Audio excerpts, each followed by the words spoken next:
আসলেন। ভাইয়ের কথা শুনে আমার চোখে পানি এসে পড়লো। ভাই আমাকে এতটা ভালোবাসে তা আমি আগে কখনো অনুভব করিনি। আজ আমার ভাইয়ের কথা শুনে আমার চোখের পানি আর না ফেলে পারলাম না। ভাবি 2 দিন চুপচাপ ছিলেন, ঠিক মতো খাওয়া দাওয়া করেনি, ঠিক মতো কারোর সাথে কথাও বলেনি। ভাইয়াও তার নিজের মতোই রইলেন। 4 দিনের দিন আমাদের বাড়িতে মেহমান আসলেন। আমি মায়ের কাছে খোঁজ নিয়ে জানতে পারলাম ভাইয়াই নাকি তাদেরকে বলেছে আসতে। ভাইয়া আমাকে নিয়ে বের হয়ে পড়লেন। আমাকে বাইরে নেওয়ার পর অনেক অনেক অবাক হলাম। আমার জানা ছিল না এরকম ভাই আর কারো থাকতে পারে। ভাইয়ের কার্যকলাপ দেখে আমার বুকটা ফেটে যাচ্ছিল। মনে হচ্ছিল রাস্তায় বসে চিৎকার করে কেঁদে নেই। নিশ্চুপ ভাবে কেঁদে যাচ্ছিলাম। বাইকের পিছনে বসে ভাইয়াকে জড়িয়ে ধরে হু হু করে কেঁদে যাচ্ছি। ভাইয়া আমাকে কড়া শাসনে বলল, দেখ আবির, একদম ছেলে মানুষই করবে না, এখানে কান্নার কি আছে? আমি কেন কাঁদছি তা পরে বলছি। আমি ভাইয়ার ভাবনায় ডুবে রইলাম। আমার ভাবনায় শুধুই ভাইয়া। আমরা 2 ভাই যখন বাড়ির উঠানে গেলাম তখন সবাই আমাদের দিকে অবাক হয়ে রইলেন। ঘর থেকে মা এবং ভাবির পরিবার এসে আমাদের সামনে দাঁড়ালেন। ভাবি কিছু বলতে যাবে তখনই ভাইয়া ভাবিকে থামিয়ে ভাইয়ার শ্বশুরকে বললেন, বাবা আমায় ক্ষমা করবেন। আমি প্রথমে আপনাদের কাছে ক্ষমা চেয়ে নিচ্ছি।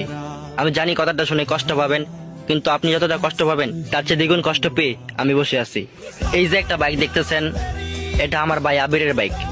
আমি আর আবির কিনে নিয়ে আসলাম, আর আপনারা যে বাইকটা দিয়েছিলেন ওইটা নিয়ে যাবেন। আমি চাই না আপনাদের কোনো জিনিস এই বাসায় থাকুক। আপনাদের মেয়েকে আমাকে দিয়েছেন, এটাই অনেক কিছু। আমি ওকে খুব আগলে রাখবো, তাতে কোনো কমতি থাকবে না। আমি আপনাদের কিছুই চাই না। আমি বিয়ের সময় বলেছিলাম আমার কিছুই লাগবে না, তাও জোর করে আপনারা দিয়েছিলেন। নিশি, আপনার দেওয়া বাইকের জন্য আমার ভাই আবিরকে কষ্ট দিয়েছে, তাই আমি আপনাদের সকল জিনিস ফিরিয়ে দিতে যাচ্ছি। ভাবছেন এটা হয়তো আমি আবেগের বশে করছি, কিন্তু যাই ভাবেন না কেন আমার কোনো আপত্তি নাই। আমার ভাইয়ের চাওয়া পূরণ করার দায়িত্ব শুধুমাত্র আমার। আমার বাবা বেঁচে থাকলে আমার বাবার কাছেই চাইতো। বাবা যেহেতু নাই, সেহেতু আমি আমার ভাইয়ের সব। তাছাড়া আমার বাবা আমার পড়াশোনার জন্য অনেক টাকা নষ্ট করেছে, আর সেই টাকার ভাগ আমার ভাইয়েরও আছে। যতদিন ও কিছু করতে না পারবে ততদিন ওর পাশে আমি আছি। আমার ভাইয়ের উপর আমার আস্থা আছে, ও যথেষ্ট ভালো ছেলে।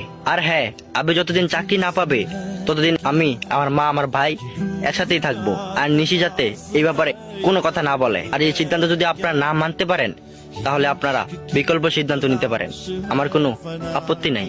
ভাইয়ের কথা শুনে আমি সেখানে স্থিরভাবে থাকতে পারিনি। আস্তে করে রুমে গিয়ে চোখের পানি ফেলি। ভাইয়া আমাকে শাসন করতো ঠিক আছে, কিন্তু যে এতটা ভালোবাসবে তা আমি কখনো